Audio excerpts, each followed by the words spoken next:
రాష్ట్ర వార్షిక బడ్జెట్పై ప్రత్యేక చర్చ కంటిన్యూ చేద్దాం. ప్రస్తుతం మనతో పాటు చర్చలో పాల్గొన్న వారు శివశంకర్ గారు, AP MSME development corporation chairman. అట్లాగే టి లక్ష్మీనారాయణ గారు, ఏపీ సమగ్రాభివృద్ధి వేదిక అధ్యయన వేదిక కన్వీనర్, సాగునీటి రంగం నిపుణులు. అట్లాగే ఏ సత్యనారాయణ గారు, ఆంధ్ర బ్యాంక్ విశ్రాంత డీజీఎం, ఆర్థిక విశ్లేషకులు. నమస్తే అండి ముగ్గురికి. నమస్తే. శివశంకర్ గారు, ఈ బడ్జెట్లో పెద్ద ప్రాజెక్టులే కాదు ఎంఎస్ఎంఈలపై కూడా ప్రత్యేక దృష్టి అంది బడ్జెట్ సంబంధించి ప్రవేశపెట్టేప్పుడు ఆర్థిక మంత్రి. మరి కేటాయింపులు ఎట్లా ఉన్నాయండి? ఆ మేరకు కేటాయింపులు ఏ విధంగా ఉన్నాయి?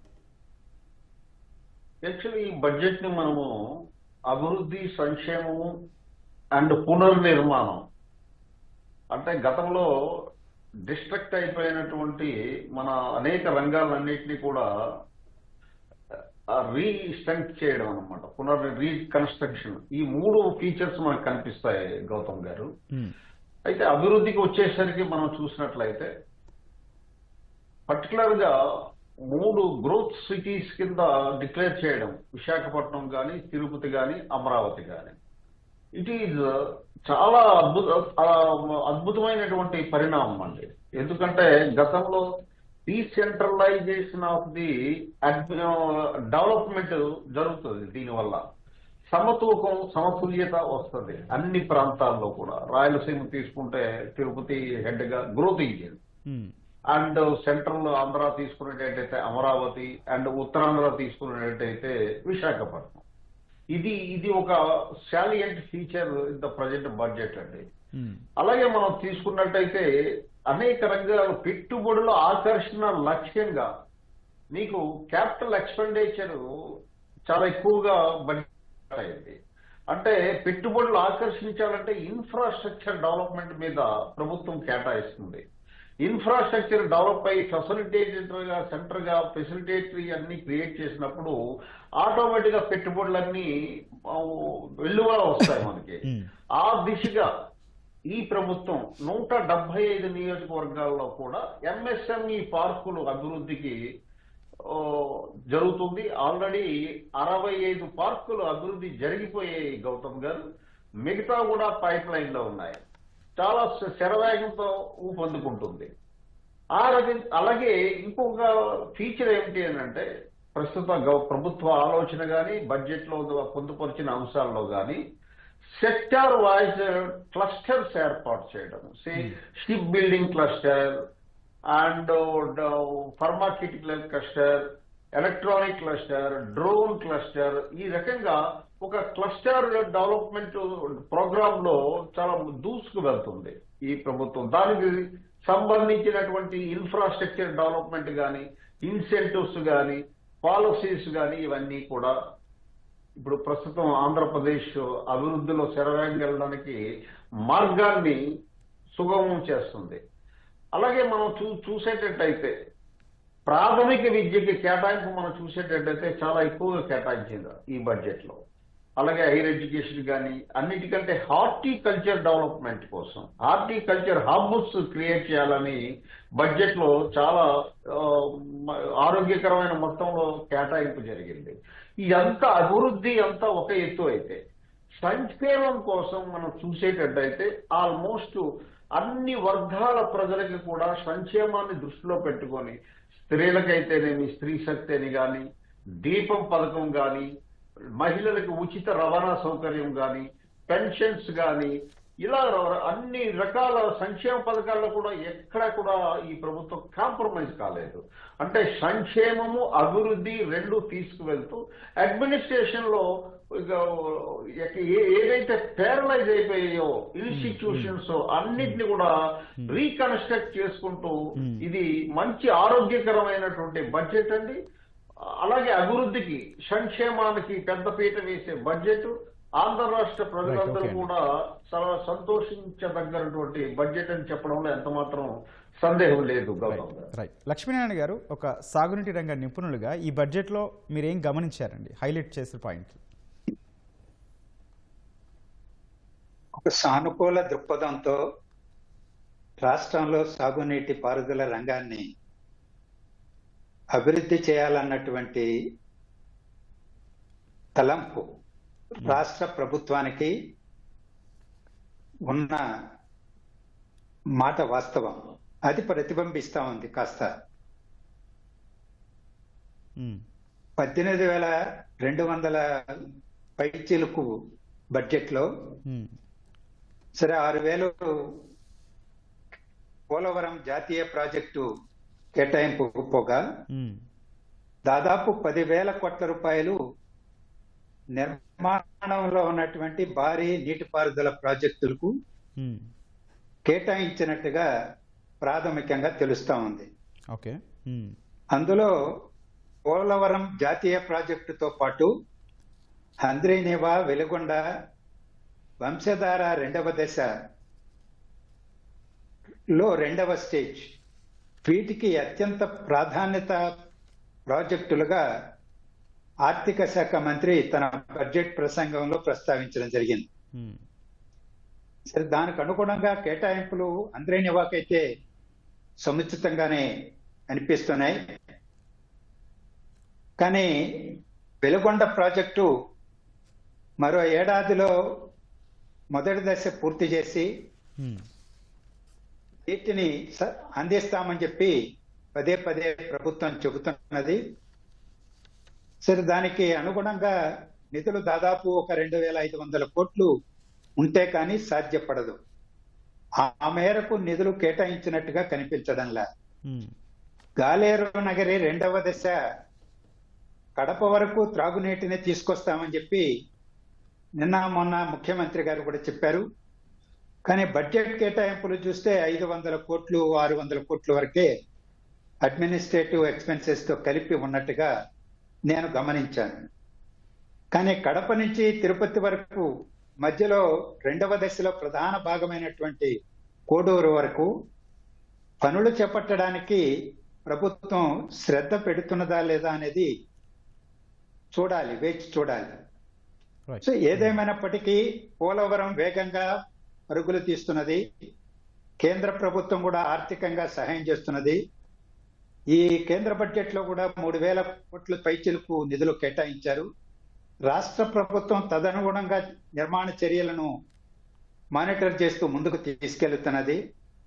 ఇవి ఒక సానుకూల దృక్పథంతో జరుగుతున్నటువంటి పరిణామాలుగా నేను చూస్తున్నాను. రైట్. ఉమ్, దానికి తోడు ఏదైతే గోదావరి డెల్టా, కృష్ణా డెల్టా, పెన్నా,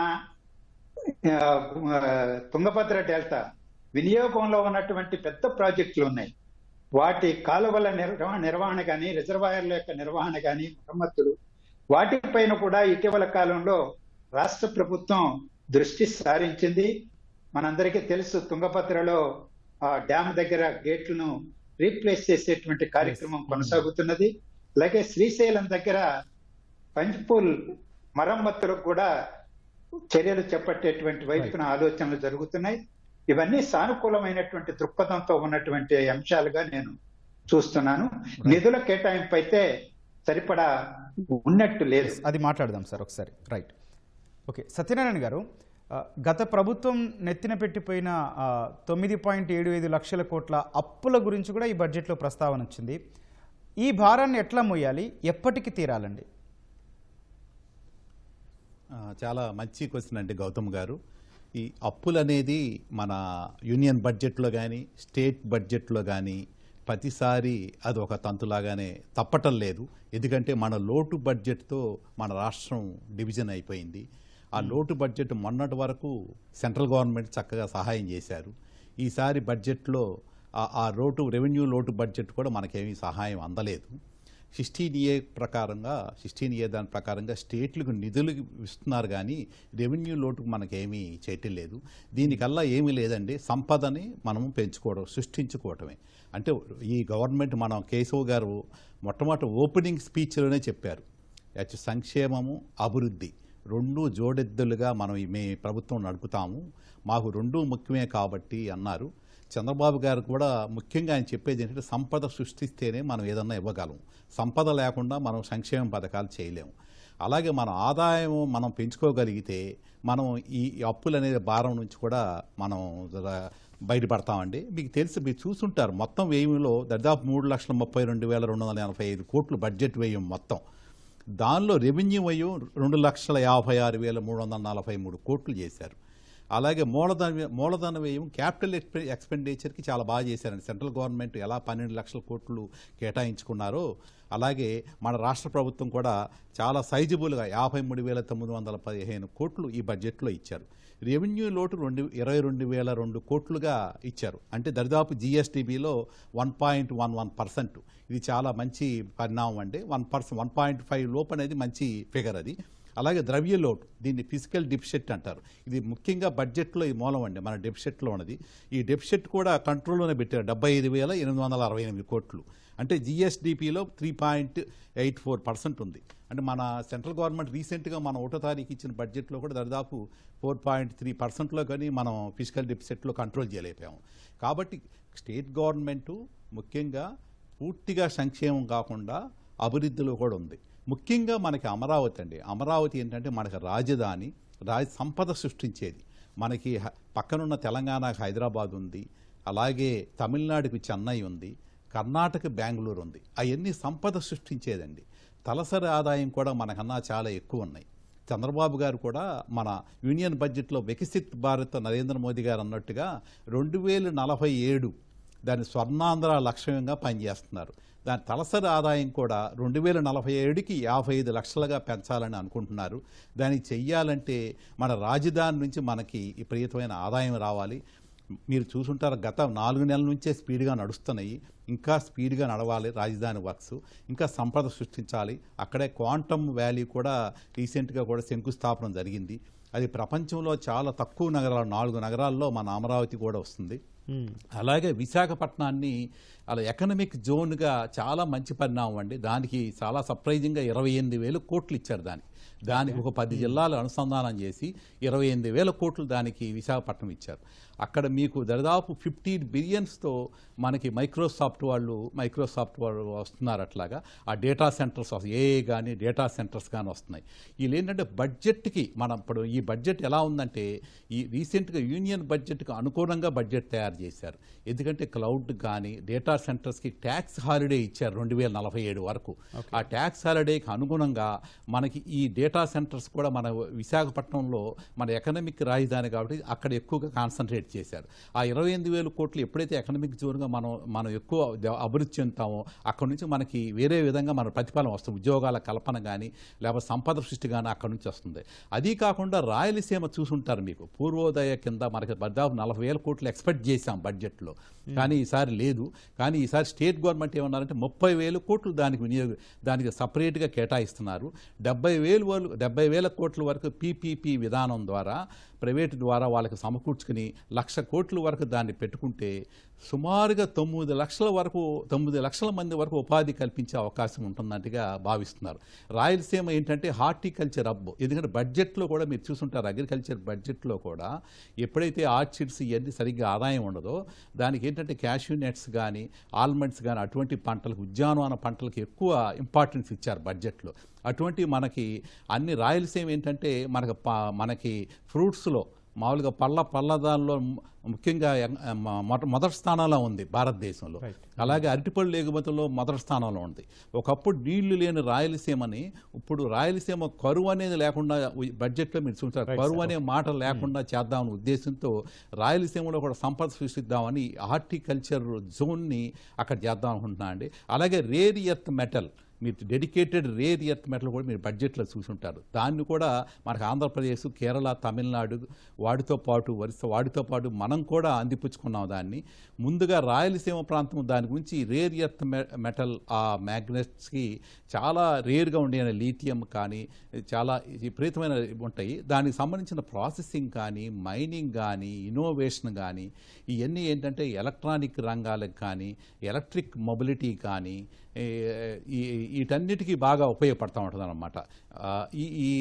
ఇవన్నీ అందిపించుకోవటానికి అని చెప్పి మనకి ఎన్ని అవకాశాలు అందిపించుకోవాలండి. ఎక్కడైతే అలాగే మీరు కోస్టల్ కూడా చూసుంటారు. కోస్టల్లో కూడా దేనికైతే ఎక్కువ కాన్సన్ట్రేట్ చేసిందంటే సముద్ర ఉత్పత్తులు. మన కోస్టల్ కారిడార్ మీకు తెలుసు దాదాపు 1,074 కిలోమీటర్స్ ఉంది. గుజరాత్, తమిళనాడు ఈ మధ్య రీసెంట్ తర్వాత మనది చాలా పెద్దది. ఈ సముద్ర ఉత్పత్తుల మీద మెయిన్ ఆధారపడి ఉంటాం. ఈ బడ్జెట్లో కూడా ఈ సముద్ర ఉత్పత్తుల గురించి బాగా నిర్ణయించారు. అలాగే ఈ ఫిష్ పాండ్, అలాగే చేపల ఉత్పత్తి కేంద్రాల గురించి కూడా మొన్న యూనియన్ బడ్జెట్లో ఇచ్చారు. దానికి సంబంధించిగా 500 రిజర్వాయర్స్లో అమృత సరోవర్ అని చెప్పి దానికి ఆ చేపల పరిశ్రమ మొత్తం స్టార్టప్ కానీ దానికి సంబంధించిన మార్కెట్ లింకేజీ, అలాగే ఈ ఉమెన్ ఎంటర్ప్రెన్యూర్స్ని టైఅప్ పెట్టుకుని ఆ ఫిష్ మ్యాన్ సొసైటీ లాగా ఆ చేపల పరిశ్రమ అభివృద్ధి చెందడానికి కూడా దానికి కూడా ఎక్కువ ఇచ్చారండి. అలాగే మన Andhra Pradesh main agrarian economy almost 62% మనకు అగ్రికల్చర్ మీద ఆధారపడి ఉంటుంది.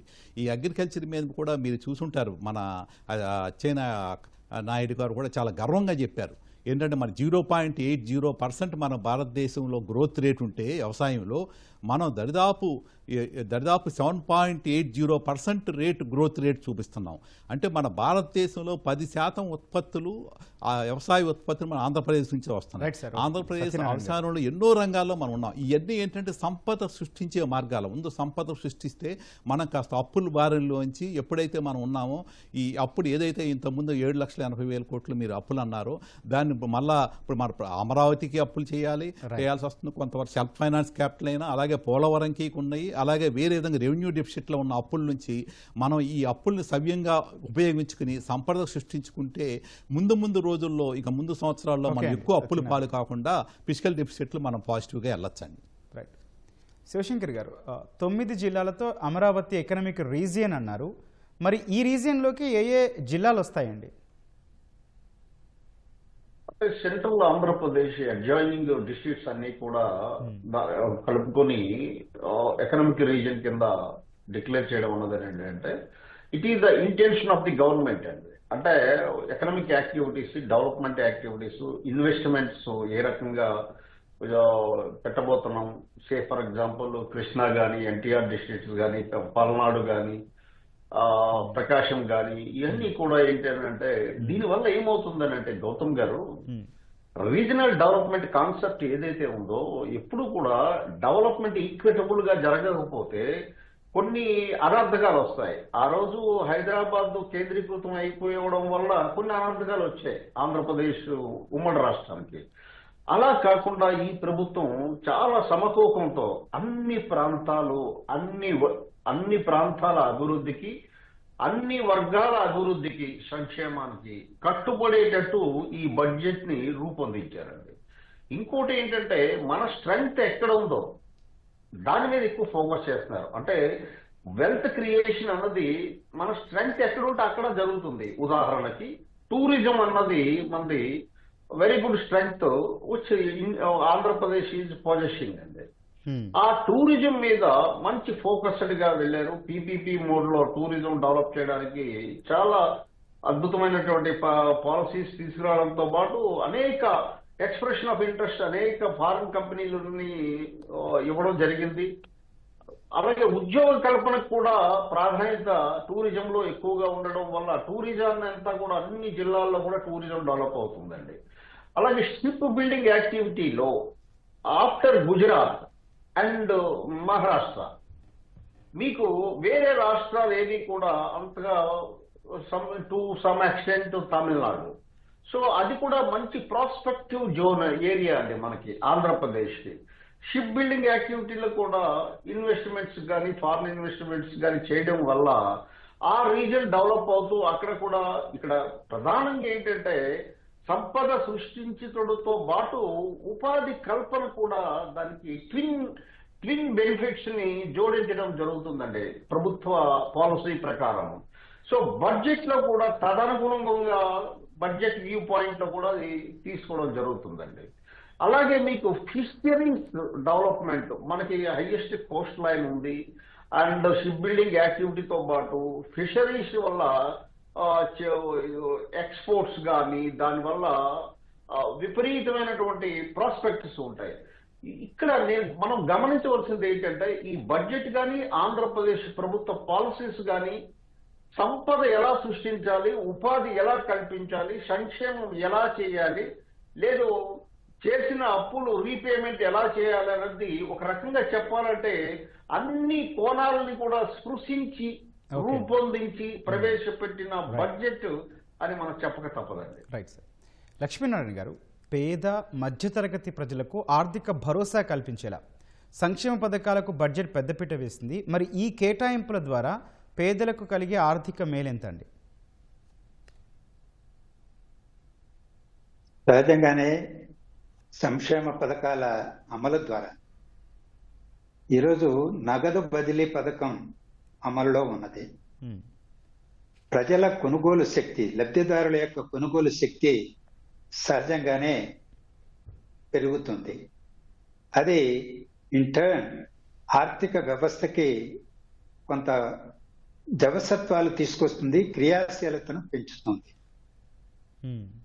మన ఆంధ్రప్రదేశ్ ఇవాళ వ్యవసాయ ఆధారిత అభివృద్ధి రాష్ట్రంగా ఉన్నది. రాష్ట్రం విడిపోక ముందు హైదరాబాదు ఆర్థిక వనరులను సమకూర్చి పెట్టేటువంటి మహానగరం. ఇవాళ తెలంగాణకు 70-75% నిధులు వనరులను సమీకరించి పెడుతున్నది. అది అర్బనైజ్డ్ ఎకానమీగా మనం చూస్తున్నాం. అలాంటి పరిస్థితి ఆంధ్రప్రదేశ్కి లేదు. ఇప్పుడిప్పుడే విశాఖపట్నం ఒక గ్రోత్ సెంటర్గా పెరిగింది. ఆర్థిక నగరంగా, పారిశ్రామిక నగరంగా మరింత ముందుకు వెళుతున్నది. అది ఎంత పెరిగితే అంత ప్రయోజనం రాష్ట్రానికి. ముందు వనరులు సమకూరుతాయి. సంక్షేమ పథకాలు అమలు చేయాలన్నా ఆర్థిక వనరులు కావాలి. ఇవాళ 3,32,000 కోట్ల రూపాయల బడ్జెట్ ప్రవేశపెడితే దాదాపు 1,00,000 కోట్ల రూపాయలు వివిధ రూపాయలలో రుణాలను సమీకరించుకోవాల్సినటువంటి పరిస్థితి. అది ఓపెన్ మార్కెట్ నుంచా, కేంద్ర ప్రభుత్వం నుంచా, ఇంకొక మార్గం అనేటువంటిది కావచ్చు. అందువల్ల మన రెవెన్యూ ఆదాయం పెంచుకోవడానికి తప్పనిసరిగా ఆదాయ వనరులు, మూలధన వ్యయం పెట్టాలి. ఈరోజు 53,000 కోట్ల రూపాయలు కనబరచడం జరిగింది. గత బడ్జెట్ లో నేను అనుకోవడం 32,000 కోట్ల రూపాయలు. అంటే దాదాపు 18-19,000 కోట్ల రూపాయలు మూలధన పెట్టుబడి పద్దు కిందనే పెంచడం జరిగింది. మూలధన పద్దు పెంచడమే కాదు, దాన్ని ఇంప్లిమెంట్ చేస్తే ఫలితాలు వస్తాయి. ఆదాయం పెరిగే కొద్దీ సంక్షేమ పథకాల మరి నాణ్యత ప్రమాణాలు, లబ్ధిదారుల సంఖ్య కూడా పెరుగుతుంది. దానివల్ల రాష్ట్రం మరింత మానవ వనరుల పైన పెట్టేటువంటి ఈ పెట్టుబడి తిరిగి రాష్ట్రానికి ఆదాయాన్ని సమకూర్చి పెట్టేటువంటి అవకాశం ఉంది. ఇది ఒక కారణం. రెండవది, ఇప్పుడే శివశంకర్ గారు చెప్పారు, పర్యాటక రంగం అనేది చాలా విస్తృతమైనటువంటిది. అది అరకు నుంచి మొదలు పెడితే అటవీ సంపద ఉన్నది, విశాఖపట్నం ఉన్నది, తిరుపతి, శ్రీశైలం, పెద్ద పెద్ద దేవస్థానాలు ఉన్నాయి, పరిశ్రమలు, పెద్ద పెద్ద పరిశ్రమలు ఉన్నాయి. విశాఖపట్నం ఉక్కు కర్మాగారం మొదలు పెట్టుకుని, అలాగే ప్రాజెక్టులు నాగార్జున సాగర్ కావచ్చు, శ్రీశైలం కావచ్చు, తుంగభద్ర కావచ్చు, గండికోట పర్యాటక ప్రాంతం కావచ్చు, వీటన్నింటినీ అనుసంధానం చేస్తూ సముద్ర తీరంలో ఉన్నటువంటి వనరుల్ని ఉపయోగించి గన పర్యాటక రంగాన్ని అభివృద్ధి చేస్తే అది ఉపాధి కల్పన, రాష్ట్రానికి ఆదాయం సమకూరుతుంది. తద్వారా ఒక ప్రాంతం వాళ్ళు ఇంకొక ప్రాంతానికి, రాయలసీమ వాళ్ళు ఉత్తరాంధ్ర ప్రాంతానికి, ఉత్తరాంధ్ర వాళ్ళు రాయలసీమ ప్రాంతానికి, తిరుపతికి, అన్ని ప్రాంతాలలో పోవడం వల్ల అన్ని రకాల ఇంటిగ్రిటీ, ఒక సమ్మిళిత అభివృద్ధికి, సమిష్టి అవగాహనకు దోహదపడుతుంది. ఇవాళ రాష్ట్రంలో మనం చూస్తున్నాం కొన్ని దుష్ట శక్తులు ప్రాంతీయ విభేదాలని, కుల విభేదాలని రకరకాలుగా విభజన తీసుకురావడానికి ప్రయత్నం చేస్తున్నాయి. వాటన్నిటికీ పటాపంచలు చేయగలిగినటువంటి ఆయుధం పర్యాటక రంగం. పర్యాటకం ద్వారా ప్రజలని ఒక ప్రాంతం నుంచి ప్రాంతానికి స్పెషల్ గా మాట్లాడదాం సార్. రాష్ట్రానికి చాలా కీలకంగా మారబోతుందని కూడా చెప్పారు. దాని స్పెషల్ గా మాట్లాడదాం సార్. సంక్షేమం అనేటువంటిది అభివృద్ధితో ముడిపడి ముందుకు తీసుకెళ్లాల్సినటువంటి అంశం. రైట్, ఓకే, చర్చ కంటిన్యూ చేద్దాం సార్. ఇప్పుడు ప్రకటనలు. సత్యనారాయణ గారు, రెవెన్యూ లోటేమో 22,000 కోట్లు, ద్రవ్య లోటు 75,868 కోట్లు అన్నారు. ఏంటి సార్ ఈ లోటు? దీన్ని ఎట్లా పూర్తి చేస్తారు? అదే ఇంతకుముందు అనుకున్నట్టుగానే మనకు సంపద సృష్టిస్తే తప్పితే మనం ఈ రెవెన్యూ లోటును మనం పూడ్చలేమండి. అలాగే ఏ గవర్నమెంట్ అయినా సరే ప్రస్తుతం ఏంటంటే ఈ రెవెన్యూ లోటు మనం ఏంటంటే ఖర్చులు, మనం ఏంటంటే పెట్టే ఆదాయం కన్నా మన ఖర్చులు ఎక్కువ పెట్టేస్తే దాన్ని ఫిజికల్ డెఫిసిట్ అంటారు ఈ బడ్జెట్ కాలంలో. అలాగే ఈ ద్రవ్య లోటు కూడా ఉన్న సంవత్సరం కాలంలో గవర్నమెంట్కి సంబంధించిన అప్పులు, ఆదాయాలు వేరే విధంగా ఆ మైనస్ చేస్తే వచ్చేదన్నమాట. అది కంపల్సరీగా మనం చేయాలంటే సంక్షేమ పథకాలు, అంటే మనము 365 రోజులు సంక్షేమ పథకాలు ఇచ్చుకుంటూ పోతే ఎప్పుడూ మనకి ఈ ద్రవ్య లోటుని మనం నుంచి చేయలేము. ఏ అడ్వాన్స్డ్ కంట్రీలో కూడా, డెవలప్ అయిన కంట్రీలో కూడా ఈ సంక్షేమ పథకాలు అనేది మామూలే. మనకు సంక్షేమ పథకాల వల్లనే ఏదో సూపర్ 6 అన్నారో దాదాపు 45,000 కోట్ల నుంచి 50,000 కోట్ల వరకు ప్రతి సంవత్సరం మనం ఇస్తున్నాం. అలాగే ఉద్యోగాలకు సంబంధించిన జీతాలు కానీ, పెన్షన్లు కానీ, వాటికి సంబంధించిన ఏరియర్స్ కానీ, ఇవన్నీ ఏంటంటే మనకి వచ్చే ఆదాయం కన్నా ఈ వచ్చే 90% వరకు ఈ జీతాలు సంక్షేమ పథకాలకే సరిపోతుంది. అలా చేయాలంటే ఇంతకుముందు చెప్పుకున్నట్టుగా మనకి సంపద సృష్టించాలి. మనకి అమరావతి, తిరుపతి, అలాగే విశాఖపట్నం లాంటి దాన్ని తొందరగా దాన్ని ఎకనామిక్ ఏదైతే ఇప్పుడు మనం 13 లక్షల కోట్లకు మనం ఎంఓయూ చేసుకున్నామో, మనం తిరుపతి అలాగే వైజాగ్ సిఐ దానిలో దాదాపు 13,21,00,000 కోట్లకి మనం చేసుకున్నాం. దానిలో 8 లక్షల ఉద్యోగాలు అలాగే ఉపాధి సృష్టిద్దామని అనుకున్నాం. వీటన్నిటికీ చెయ్యాలంటే సంపద సృష్టించాలి. ఈ సంపద నుంచి మనం ఈ లోటు నుంచి మనము బయటపడగలగాలి. ఎప్పుడైతే అప్పుల మీద మనం భారం తగ్గించుకోవాలంటే కంపల్సరీగా ఈ రెండు మనం చేస్తే కానీ ఈ ఆంధ్రప్రదేశ్ ఉండదు. అలాగే మీరు యూనియన్ గవర్నమెంట్ చూసుంటారు, స్లోగా ఒక్కొక్కటి సబ్సిడీస్, మన ఎరువుల్లో కూడా సబ్సిడీస్ స్లోగా తగ్గిస్తున్నారు. మొన్న బడ్జెట్ కూడా కంటిన్యూషన్ బడ్జెట్ లానే ఉంది, కానీ దాన్ని వేరే విధంగా ఎక్కువ పథకాలు ఇవ్వాలి. ఈ సంక్షేమ పథకాలకు కొంతవరకే చేసి ఉపాధి, మనకు చేపలు ప్రతిరోజు సప్లై చేయటం కన్నా చేపలు పట్టించడం నేర్పిడితే వాడికి ఉపాధి పెరుగుద్ది. మీరు ఎక్కడ చూసినా మనకి ఏదైనా మనం ఎంఎస్ఎంఈ రంగం చూసుంటారు. ముఖ్యంగా మీరు చెప్పాలంటే సూక్ష్మ చిన్న మధ్యతరగతి పరిశ్రమలు చూసుంటారు. ఆ పరిశ్రమకు మనం 3,121 కోట్లు ఈ బడ్జెట్లో మనం అలాట్ చేశారు. చాలా తక్కువ అనిపిస్తుంది. అలాగే అటువంటి పరిశ్రమనికి మనం ఎక్కువగా ఏంటంటే మనకి ఈజ్ ఆఫ్ డూయింగ్ బదులు ఇప్పుడు స్పీడ్ ఆఫ్ డూయింగ్ బిజినెస్ అంటున్నారు. ఆ స్పీడ్ ఆఫ్ డూయింగ్ బిజినెస్ ఇంకా కొంచెం అందులో ఇంకా కొన్ని ఉన్నాయి. ఇంతకుముందు ఇప్పుడు ఏదైతే జిఎస్టీ బదులు జిఎస్టీ వచ్చింది, ఆ వ్యాట్కి సంబంధించిన డిఫాల్ట్ 7,500 కోట్ల దాకా పరిశ్రమలకు ఇవ్వాల్సి వస్తుంది. 5,000 కోట్ల వరకు ప్రిన్సిపల్ అమౌంట్ ఇవ్వాలి. ఉన్న పరిశ్రమలు కూడా ఏంటంటే విద్యుత్ భారం, విపరీతమైన భారం ఏర్పడింది. అది గుజరాత్లో కొంచెం తక్కువగా ఉంది, కానీ ఇక్కడ మన భారం ఎక్కువైపోయింది. ఏదైతే మనం యాక్వా రంగానికి రాయితీ కానీ, లేకపోతే పేదలకు రాయితీ కానీ, ఇతర రంగాలకి విద్యుత్ రాయితీ వల్ల ఆ బడ్డెనంతా ఈ పరిశ్రమల మీద పడిపోతుంది. వాళ్ళు చాలామంది చెప్పేది అంటే మన వ్యాపారం నడిచేదానికన్నా విద్యుత్ బిల్లులకే సరిపోతుంది మా ఖర్చులు అంటున్నారు. ఆ విద్యుత్ దాన్ని కంపల్సరీగా ఆ రంగాన్ని మనం బాగా బలపరుచుకోవాలి. ఆ ఛార్జీలను మనం తగ్గించుకుని కాస్త ఎంఎస్ఎంఈ రంగాల్లో మన బడ్జెట్లో కూడా చాలా చక్కగా ఇచ్చారు. 200 క్లస్టర్స్ ఇచ్చారు. అదేగాక దానికి అర్బన్ సెంటర్స్లో టైర్ 1, టైర్ 2లో ఫెసిలిటేటర్గా వాళ్ళకి ఏదన్నా కాంప్లియన్స్ అయి చేయటానికి అని చెప్పి చక్కగా అది ఇచ్చారు. ఎంఎస్ఎంఈ రంగంలో సంబంధించిన ఫస్ట్ టైం ఏంటంటే ట్రెడ్స్ అంటారు, TREDS ఏంటంటే అది ట్రేడ్ డిస్కౌంటింగ్ సిస్టమ్ అని ఇచ్చారు. దాని CGTMSE సిస్టంలో బిల్ డిస్కౌంటింగ్ సిస్టమ్ అని పెట్టారు. దానికి గవర్నమెంట్ ఏదైతే పబ్లిక్ ఎంటర్ప్రైజ్కి వీళ్ళు ఎంఎస్ఎంఈ కంపల్సరీగా దాని నుంచి 25% కొనాలి. కాబట్టి వాళ్ళకి అక్కడ అప్పులు వాళ్ళకి కావాల్సిన ఆగిపోతున్నాయి. ఆ లిక్విడిటీ సరిగ్గా ఉండలేదన్నమాట.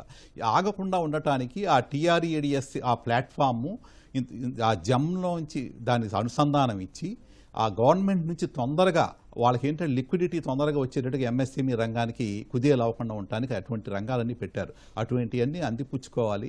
ఇవన్నీ ఏంటంటే ఒకదానికి ఒకటి లింక్ అండి. ఏదైతే మనకి దేశానికి మనకి ఎన్నుముఖమైన అగ్రికల్చర్ సెక్టర్ కానీ, ఎంఎస్ఎంఈ సెక్టర్ మీరు చూసుంటారు, దాదాపు 48% ఎక్స్పోర్ట్ ఉంది, దాదాపు 30% జీడిపి దానివల్ల వస్తుంది. అటువంటి రంగాన్ని మనం పట్టించుకోవాలి. ఉన్న పాత పరిశ్రమలు కూడా మనం పట్టించుకోవాలి, కొత్త పరిశ్రమ కాకుండా. ఈ రెండు రంగాలు ఎనుముఖం కాబట్టి ముందు పాత వాళ్ళని రెండు చక్కగా మనం వెన్నుదన్నుగా గవర్నమెంట్ కూడా ఉంటే ఇంకా వాళ్ళు ఇతోధికంగా మనకి ఇంకా పెరిగే అవకాశం ఉంటుందండి. శివశంకర్ గారు, మీరేం చెప్తారండి? ఎంఎస్ఎంఈలకి ఇంకా కేటాయింపులు కావాలి అని అనిపిస్తుందని కూడా చెప్తూ ఉన్నారు. మీరేం చెప్తారండి? ఎంఎస్ఎంఈకి చాలా ఎక్కువ కేటాయింపులు జరిగాయండి. ఎందుకంటే ఎంఎస్ఎంఈ రంగం ఇప్పుడే ఊపందుకుంటుంది ఆంధ్రప్రదేశ్లో. దాంట్లో ప్రధానంగా ఎంఎస్ఎంఈ సెక్టార్స్ కి స్ట్రెంగ్తన్ సిక్ ఇండస్ట్రీస్ రివైవల్ పాలసీకి అనుగుణంగా జమ్ పోర్టల్ ని, ట్రెడ్స్ ని అనుసంధానం చేయడం జరిగిందండి. It is one of the game changer అండి ఎంఎస్ఎంఈ రంగానికి.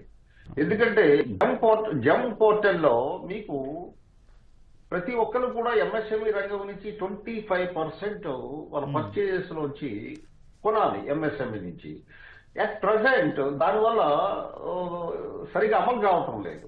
ఈ అనుసంధానం వల్ల ఏమవుతుంది అని అంటే ఎంఎస్ఎంఈ ఉత్పత్తిదారుడికి మార్కెటింగ్ అవైలబిలిటీ వస్తుంది. సెంట్రల్ గవర్నమెంట్ కానీ స్టేట్ గవర్నమెంట్స్ కానీ ఎవరైనా సరే ప్రొక్యూర్మెంట్ లో 25% ఎంఎస్ఎంఈ రంగానికి ఇవ్వాలి. That is the law of the soil.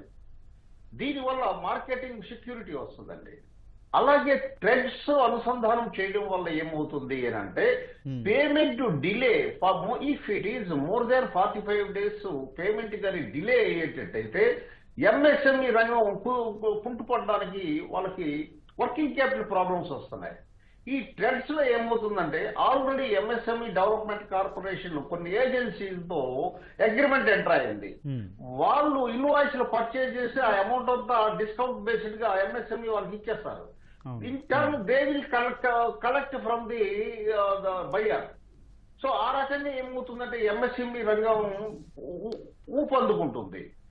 అలాగనే అనేకమైనటువంటి మీరు గమనించేటట్టయితే మన రాష్ట్రంలో ఇప్పుడిప్పుడే క్లస్టర్ డెవలప్మెంట్ ప్రోగ్రామ్ అంటే సెంట్రల్ ప్రోగ్రామ్ తో పేరలల్ గా రాష్ట్ర ప్రభుత్వం కూడా క్లస్టర్ డెవలప్మెంట్ ప్రోగ్రామ్ కానీ సెంట్రల్ పథకమైనటువంటి PMGEP prime minister guarantee employment programme లాగా మన రాష్ట్రంలో CMGEP chief minister guarantee employment programme కూడా ప్రపోజల్స్ ఆల్మోస్ట్ ఆమోదం తెలుపబడ్డాయి.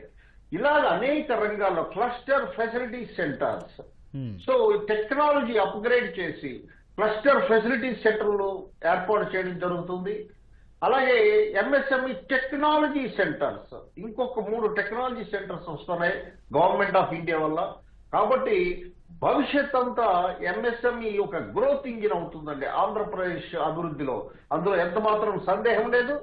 చాలా స్పీడ్ ఆఫ్ డూయింగ్ బిజినెస్ ఏదైతే మనం అమలు చేస్తున్నామో దానితో పాటు ఈ సంస్కరణలు ఏవైతే తీసుకొచ్చామో ఈ రెండింటిది కూడా ఇండస్ట్రియల్ రంగం పర్టికులర్లీ ఎంఎస్ఎంఈ రంగం చాలా అద్భుతమైన ప్రగతి సాధిస్తుంది.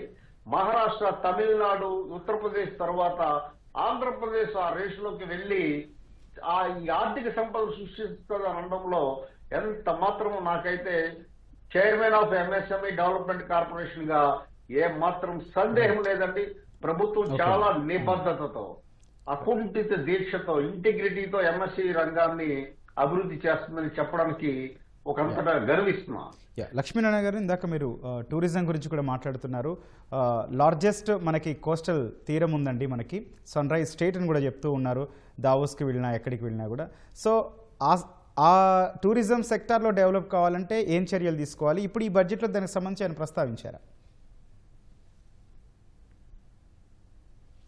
ప్రస్తావన అయితే ఉన్నది. దాదాపు 1000 కిలోమీటర్ల పై చిలుకు సముద్ర తీరం ఉన్నది. శ్రీకాకుళం మొదలుకొని తమిళనాడు సరిహద్దు ప్రాంతంలో తడా వరకు కోడరేవులు అభివృద్ధి చెందుతున్నాయి. అలాగే పర్యాటకులను ఆకర్షించి ఆ తీర ప్రాంతాన్ని అభివృద్ధి చేస్తే, అంతర్వేది దగ్గర ఇటీవల నేను వెళ్ళొచ్చాను. అలాంటి ప్రాంతాలను ఎంత దృష్టి సారించి అభివృద్ధి చేస్తే అంత పర్యాటకులను ఆకర్షిస్తుంది. అలాగే ఇటీవల కాలంలో గండికోట, ఇక్కడ ఒక చారిత్రాత్మకమైనటువంటి స్థలం అది. అలాగే గండికోట రిజర్వాయర్ కూడా నిర్మాణం జరిగింది.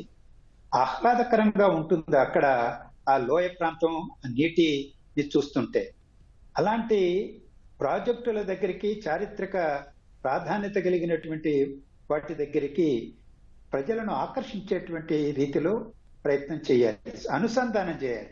పెద్ద పెద్ద దేవస్థానాలు ఉన్నాయి, ప్రాజెక్టులు ఉన్నాయి, ఈ పర్యాటక చారిత్రక ప్రాధాన్యత ఉన్నాయి.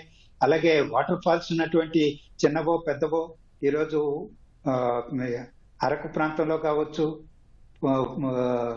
పోలవరం ప్రాంతంలో కావచ్చు, విశాఖ జిల్లాలో అనేక ప్రాంతాలు చాలా ఆహ్లాదకరమైనటువంటి వాతావరణం. ఇవి నేను అనేక దేశాలు తిరిగాను. చిన్న చిన్న దేశాలకు కూడా ఆ దేశాల్లో టూరిజం పైన పెట్టినటువంటి ధ్యాస ఆ దేశాల యొక్క ఆర్థిక వనరులను పెద్ద ఎత్తున పెంచుతున్నది, ఆర్థిక వ్యవస్థకు వెన్నెముకగా నిలుస్తున్నది. అలాంటి వాతావరణం మన రాష్ట్రంలో కూడా ఉన్నది. నేను అనేక జిల్లాలు తిరిగాను, ఆ ప్రాంతాలు తిరిగినటువంటి వాడిగా చెప్తున్నాను.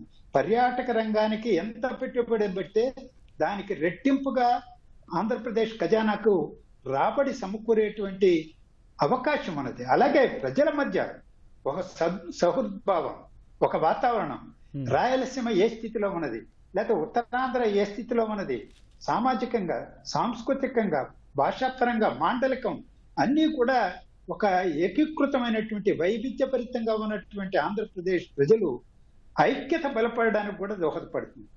ఒకరి నుంచి ఇంకొకరు నేర్చుకోవడానికి ఉపయోగపడుతుంది. అభివృద్ధిలో కూడా ఈరోజు కొన్ని శక్తులు ప్రాంతీయ విభేదాలు సృష్టించడానికి ప్రయత్నం చేస్తున్నాయి. అది అలాంటి వాటికి సరైనటువంటి సమాధానం పర్యాటక రంగం అని నేను భావిస్తామన్నాను. ఈరోజు ఆంధ్రప్రదేశ్ ఇటువంటి అవకాశాన్ని అందిపుచ్చుకోవాలి. పోర్టల్ డెవలప్మెంట్ అవుతుంది కదండి సైమల్టేనియస్లీ. అలాగే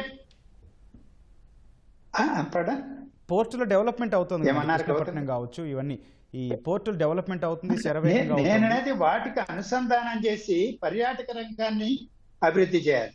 ఇక్కడ నివాస స్థలాలు ఏ విధంగా ఉన్నాయి, గెస్ట్ హౌసెస్ కావచ్చు. ఎందుకంటే ప్రభుత్వం సక్రమంగా నిర్వహించడం లేదని ప్రైవేటీకరణ చేద్దామనే ఆలోచన వచ్చిందని ఈ మధ్య వచ్చింది.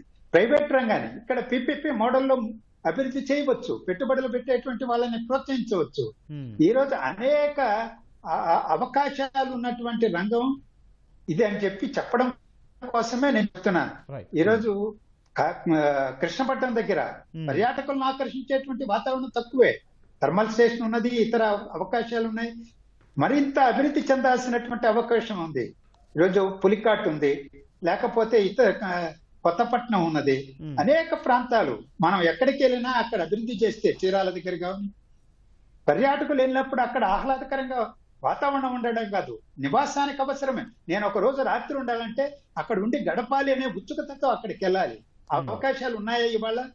ఈరోజు గండికోట దగ్గర ఆ విధమైనటువంటి ఏర్పాట్లు చేయడానికి ఒక ప్రయత్నం జరుగుతున్నది. మంచిది. నేను అనేది ప్రైవేటు రంగాన్ని ప్రోత్సహించాలి, ప్రభుత్వం మౌలిక సదుపాయాలు కల్పించాలి, రోడ్లు, రైల్వే సౌకర్యాలు ఇవన్నీ కూడా. ఇవాళ ఇటీవల ఒక కార్వాన్ వ్యాన్ లాంటివి తయారు చేసి వాటిని పర్యాటక రంగంలో ఇంట్రడ్యూస్ చేసేటువంటి ఇది కూడా జరుగుతున్నది. యూరోప్ దేశాల్లో అన్ని కూడా ఈ కల్చర్ చాలా పెద్దది, విస్తృతంగా ఉంది, పర్యాటకులను ప్రోత్సహిస్తుంది, ఆదాయాన్ని సమకూరుస్తుంది. పాఠాలు నేర్చుకోవాలి మనం. రైట్, ఓకే అండి. సత్యనారాయణ గారు, బ్యాంకింగ్ సెక్టార్స్కు చాలా తలనొప్పిగా మారాయి డిజిటల్ అరెస్టులు కావచ్చు, ఆన్లైన్ మోసాలు. వీటి కట్టడికి ప్రతి జిల్లాలో కూడా ప్రత్యేక సైబర్ క్రైమ్ స్టేషన్లు ఏర్పాటు చేస్తామని బడ్జెట్లో చెప్పారు. దీనివల్ల ఎట్లాంటి ప్రయోజనం చేకూరుతుందండి? చాలా ప్రయోజనం ఏర్పడుద్దండి. ముఖ్యంగా ఏంటంటే చాలా పెన్షన్ తీసుకునే వాళ్ళు, చాలా ముసలివాళ్ళు, ఎవరైతే ఆర్థికంగా బలం ఉంటారో వీళ్ళు పక్కన ఉన్న రాష్ట్రాల్లో ఎక్కడో చూసి ప్రత్యేకంగా వీళ్ళు ఒక చిన్న వరేస్తారు. ఈ ఫిషింగ్ అంటారు, స్కేమింగ్ అని, అలాగే హాకింగ్, వేరియస్ పద్ధతుల ద్వారా వేరియస్ ఆకర్షణకు లోబడి షేర్ మార్కెట్లో మీరు లింక్ కనుక షేర్ మార్కెట్లో మీరు 1 లక్ష రూపాయలు పెట్టుబడి పెడితే నీకు ఒక 6 నెలల్లో నీకు 2 లక్షలు అవుద్దని వీళ్ళ అత్యాసపడి ఆ తర్వాత వాళ్ళంతా అక్కడ ఏమి రియల్గా ఏమి ఉండదు అనమాట. ఆ డిజిటల్ రూపేనే కనపడతా ఉంటుంది. అలాగే డిజిటల్ అరెస్ట్లని లేకపోతే వేరే విధంగా ఇవన్నీ విపరీతంగా నష్టపోతుందండి. ఇప్పుడు ఈ పోలీస్ శాఖను కూడా చాలా బలంగా చేశారు. ఏమిటి వాళ్ళని వేరే సపరేట్ వెహికల్స్ ఇవ్వటం కానీ, ఆ డ్రోన్లు ఇవ్వటం కానీ, సపరేట్ టెక్నాలజీ అరేంజ్ చేయటం కానీ, ఆ కెమెరాస్ కానీ అవన్నీ ఈ బడ్జెట్లో కూడా బలోపేతం చేశారు. బలోపేతం చేసి ఈ మధ్య ఇటువంటి క్రైమ్స్ కూడా ఇమీడియట్గా దానికి సపరేట్ ఒక డెడికేటెడ్ నెంబర్ ఇచ్చిన ఇన్ఫర్మేషన్ ఇవ్వగానే ఎమ్మటే ఒక 24 గంటల్లో చాలా భారీ ఎత్తున రికవరీ కూడా జరుగుతుంది. మనం దీనిలో చాలా దాదాపు ఒక 50,000 కోట్ల వరకు పోయినసారి డేటా చూస్తే ఈ సైబర్ క్రైమ్, సైబర్ ఫ్రాడ్స్ వలన మన ప్రజలు చాలా నష్టపోతున్నారండి. నష్టపోవాలంటే ఈ ఫైనాన్షియల్ లిటరసీ అంటే ఈ డిజిటల్ లిటరసీలో మనం ప్రతి వాళ్ళు బాధ్యత ఉంది. ఇంతకుముందు బాగా ఎక్కువ ఉంది. గవర్నమెంట్ కూడా వేరియస్ సామాజిక మాధ్యమాల ద్వారా కూడా చక్కగా వీళ్ళకి ఎడ్యుకేట్ చేస్తున్నారు. మీరు ఇలా ఫోన్ వస్తుంది, మీరే చేయొద్దు, ఇవాళ లింక్ వస్తే ఈ లింక్ మీరు క్లిక్ చేయొద్దు, ఏదన్నా మీరు డిజిటల్ అరెస్టులు లాంటివి లేవు, అలాగే షేర్ మార్కెట్ లేరు, వేరే విధంగా అట్రాక్ట్ చేస్తారు, అట్రాక్షన్స్ పడద్దు, మీరు ఏదన్నా ఎంక్వైరీ చేసుకోండి అని చెప్పి చాలా అవేర్నెస్ క్యాంపులు క్రియేట్ చేయడం అవుతుంది. సపరేట్ వింగ్స్, డెడికేటెడ్ వింగ్స్ తయారు చేయడం అవుతుంది. దీనివల్ల కూడా ఏంటంటే ఆంధ్రప్రదేశ్ ప్రభుత్వం చాలా ముందుందని, ఆంధ్రప్రదేశ్ తెలంగాణ 2 గవర్నమెంట్లు కూడా మన భారతదేశంలో చాలా ముందుకుందండి. దీనికల్లా ఏం చేయాలంటే ఎక్కువ ఆకర్షణకి ఎక్కువ మనం లొంగకూడదండి. ఆ సెగ్మెంట్ని మనం ఎప్పటికెప్పుడు అవేర్నెస్ క్రియేట్ చేయాలి. ఏదైతే టీవీల్లో కానీ, న్యూస్ పేపర్లు కానీ, అలాగే వివిధ సామాజిక మార్గాల్లో మనం వీళ్ళందరినీ ఎప్పటికప్పటికి అవేర్నెస్ చేసి, మనం ఈరోజు ఒకటి కనిపెట్టేలోపు వాళ్ళు ఈ ఫ్రాడ్స్టర్స్ ఇంకో రకంగా చేస్తున్నారు. ఎక్కడో కూర్చుంటారు, నైజీరియాను, జాంబియాను ఎక్కడో కూర్చుంటారు, లేకపోతే వేరేది ఎక్కడో కూర్చుంటారు అదర్ రాష్ట్రాల్లో కూర్చుని ఇవన్నీ ఈ పనులన్నీ యాంటీ సోషల్ ఎలిమెంట్స్, ఈ ఫైనాన్షియల్ ఫ్రాడ్స్ ఇవన్నీ చేస్తూ ఉంటారండి. కాబట్టి తప్పకుండా మన ఈ ప్రభుత్వం కూడా ఈ బడ్జెట్లో దృష్టి పెట్టింది దీని మీద. కాబట్టి ఎప్పుడైతే దృష్టి పెట్టిందో స్లోగా, ఇప్పుడు ఎమ్మటే మనం ఏమి చేయలేమండి, వాళ్ళు వేరే కనిపెడతా ఉంటారు. ఎప్పటికప్పుడు అలర్ట్గా ఉండి మనం సాధ్యమైనంత వరకు నష్టాన్ని పూరించుకోవటమేనండి. Yeah, right. శివశంకర్ గారు, పాఠశాల విద్యలో ఓవరాల్గా ఎక్కువ కేటాయింపులు జరిగాయి ఇప్పటివరకు చూసిన ఫిగర్స్ పరంగా చూస్తే, బడ్జెట్లో పెట్టిన కేటాయింపులు చూస్తే దాదాపు 32,308 కోట్లండి. సో ఏమై ఉంటుంది ఉద్దేశం?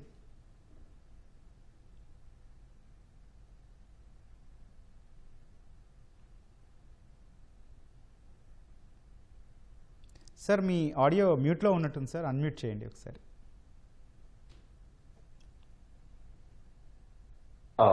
ప్రైమరీ ఎడ్యుకేషన్ ని రిఫార్మేటివ్ దిశలో తీసుకెళ్లాలనేటువంటి ఉద్దేశం ఉంది.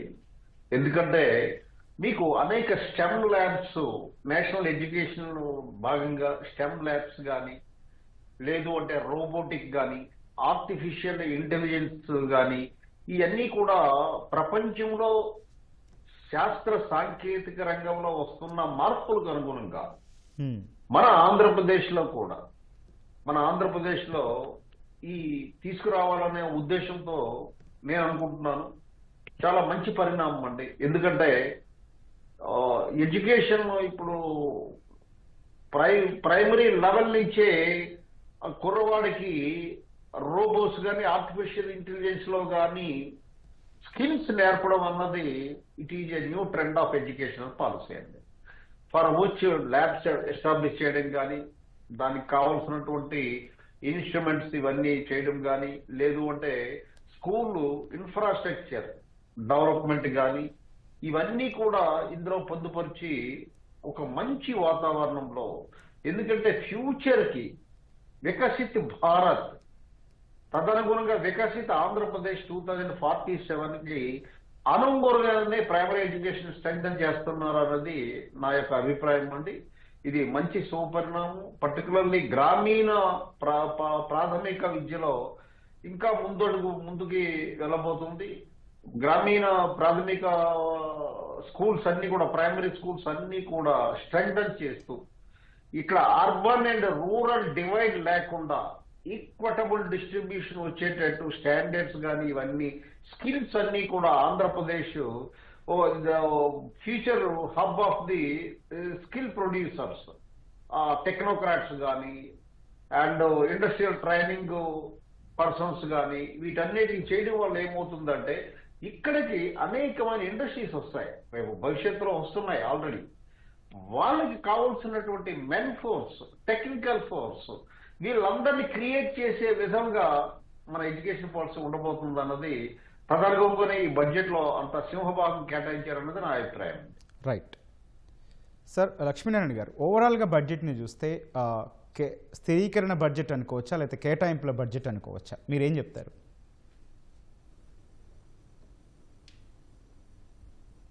ఆంధ్రప్రదేశ్ను అభివృద్ధి పట్టాలు ఎక్కించాలి అన్న తపన బడ్జెట్లో కనిపిస్తుంది. అభివృద్ధి నమూనా ఒక్కొక్కరికి ఒక్కొక్క రీతిలో ఉంటుంది. ఈనాటి కూటమి ప్రభుత్వానికి తమకు ఉన్నటువంటి ఆలోచనల మేరకి నీటిపారుదల రంగాన్ని ప్రైవేట్ రంగమా, పిపిపి మోడలా అనేది పక్కన పెడితే, పారిశ్రామిక రంగాన్ని అన్ని ప్రాంతాలలో అభివృద్ధి తీసుకురావాలనేటువంటిది, ఉద్యానవనాన్ని మీద కేంద్రీకరించి రాయలసీమ ప్రాంతంలో పారిశ్రామిక సేవా రంగం మీద దృష్టి సారించి వైజాగ్ ప్రాంతంలో 10 జిల్లాలను మరి ముందుకు తీసుకెళ్లాలని, అమరావతి రీజన్ లో ఒక 9 జిల్లాలని కలిపి అమరావతి రాజధాని అభివృద్ధి కేంద్రంగా ముందుకు తీసుకెళ్లాలని, ఇలాంటి సానుకూలమైనటువంటి ఆలోచనలతో కూటమి ఆలోచనలు చేస్తున్నది. కానీ వనరులు కేంద్ర ప్రభుత్వం మీద ఎక్కువగా ఆధారపడాల్సిన పరిస్థితి. ట్యాక్స్ డెవల్యూషనే కాదు, పన్నుల్లో వాటా రాబట్టుకోవడం ఒక భాగం, అది ఒక 55,000 60,000 కోట్లు వస్తాయి. కానీ కేంద్ర ప్రాయోజిక పథకాలు ద్వారా అత్యధికంగా సమకూర్చుకోవడానికి తెచ్చుకోవడానికి చాలా అవకాశాలు ఉన్నాయి. గత ప్రభుత్వం వాటిని మూలన పడేసింది. ఈ ప్రభుత్వం వాటిని మళ్ళా పునరుద్ధరించి పట్టాలెక్కించిన పరిస్థితి మనం చూస్తున్నాం. వాటి మీద ఎక్కువ దృష్టి పెట్టి కేంద్రం నుంచి నిధులు సంపాదించుకోవాలి. అలాగే కేంద్ర ప్రభుత్వం ఈరోజు రైల్వేస్ కావచ్చు, లేకపోతే విమానయాన సర్వీసులు కావచ్చు, మౌలిక సదుపాయాల రంగంలో పెద్ద ఎత్తున పెట్టుబడులు పెట్టడానికి నిధులు కేటాయింపులు కూడా ఉన్నాయి కేంద్ర బడ్జెట్ లో. వాటిని ఏ విధంగా మన రాష్ట్రంలో ఉపయోగించుకోవాలని, ఇలా అంటే రాష్ట్ర ప్రభుత్వం యొక్క వనరులు తక్కువగా, ఆదాయ వనరులు తక్కువగా ఉన్న రూపంలో కేవలం అప్పులు తెచ్చి చేద్దాం అనేటువంటిదే కాకుండా సొంత నిధులను ఆదాయాన్ని పెంచుకునేటువంటి మార్గాల వైపున మరింత వేగంగా చర్యలు చేపట్టబడాలి. రైట్ సార్, ఓకే, ధన్యవాదాలండి శివశంకర్ గారు, లక్ష్మీనారాయణ గారు, సత్యనారాయణ గారు చర్చలో పాల్గొన్నందుకు. ఇది బడ్జెట్పై ప్రత్యేక చర్చ కార్యక్రమం.